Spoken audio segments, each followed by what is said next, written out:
Good morning, friends. It's bright and early, and I'm wide awake. You know I'm a morning person. Oh, I love the morning. Okay, wait, coffee. Little sip of coffee. Have you heard what's going on with Alex? So, you know when Eric Bland was trying to get his money for the Satterfields, he had all of Alex's assets frozen, and Alex was none too pleased about it. He was busy trying to sell off things and cobble together little bits of money so that he could pay for his defense, right? So Eric was like, no, friend. Let's put a little conservator over there in front of your cash, and we're going to lock all of that up in a nice secure box. So for any of the Murdaugh money to get spent, they have to go through a conservator. That was like a couple of years ago, maybe a year and a half, 2 years ago now. So now Alex went to trial. He used his 401k money, which apparently was a couple of $1 million, which for a man of his income and his status, that's not a lot of money. But maybe it goes much further down there in South Carolina. I don't know what the cost of living is. Anyway, so Alex is now in jail and he's broke. Apparently, they're not putting enough money on his books or whatever. So he is petitioning the conservator who's in charge of his money to get some money for his appeal. He's like, excuse me, sir, you know that money you holding for me? Yeah, I'm going to need some of that. I'm going to need about $160,000. But no. Don't take it out of the money I stole. I want you to take it out of the money I made legitimately. Can you do that, please? And thank you. I don't know if he said thank you, but that was the general idea of his legal document that he filed yesterday. Here's the little hiccup there, Alex. So the money you stole and the money you made legally, well, they are all commingled. They're combined. So it's like this dollar is from thieving, that dollar is from drugs, and this dollar you earned. That's not how that works. So he's running short of cash for his appeal. And he's like, my lawyers are working very hard. That's not even all I owe them. So let me get this straight, my friend. You have run through a couple of $1 million from your retirement funds. Congratulations, Poot and Jim. I told y'all they was going to get a swimming pool on the house. They're going to go on a European vacation, also possibly one to Hawaii. They're going to put an addition down on Poot by the sea. You know, Poot got a beach house. Does he Airbnb that? I don't like him, but I would absolutely stay in his house. I would expect a discount because, I know who he is. Anyway, Alex trying to get some money. Can Buster take it from his trust? Something tells me no.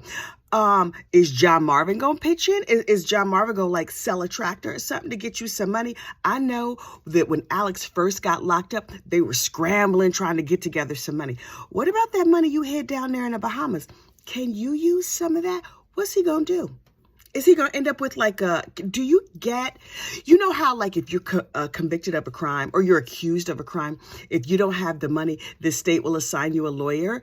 Is he going to get a public defender? What happens now? It must be difficult for him, right?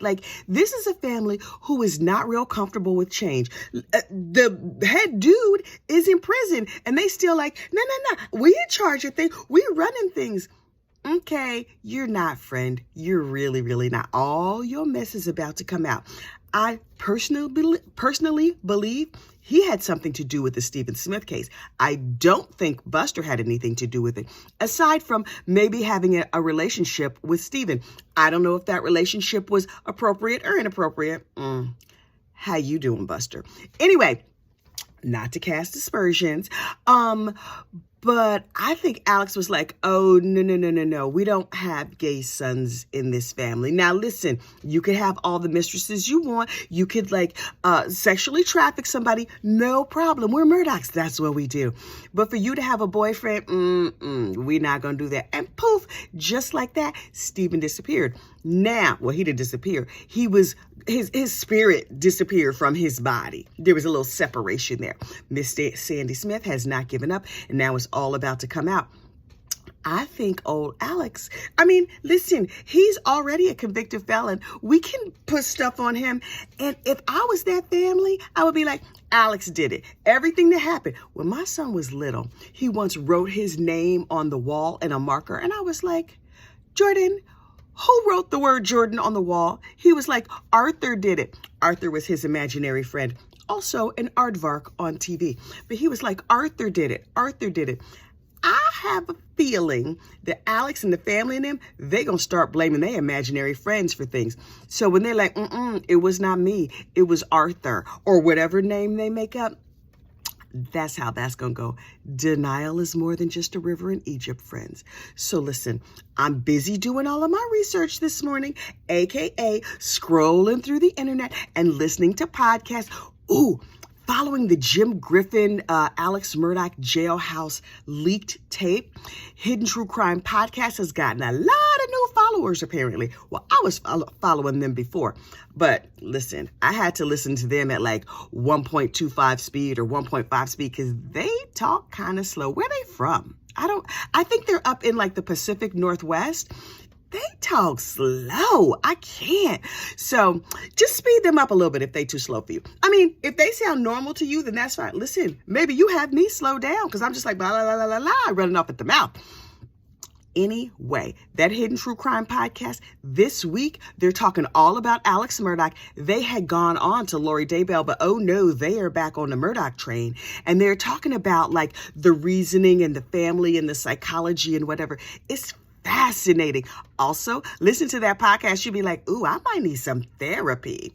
Thank goodness I've had lots of it. Couldn't you tell though? Because I am balanced and well-rounded. I know you knew I was in therapy. Well, no, not now, but I had enough therapy for everybody watching this, like a lot. And I am fully healed and whole. It's a beautiful thing.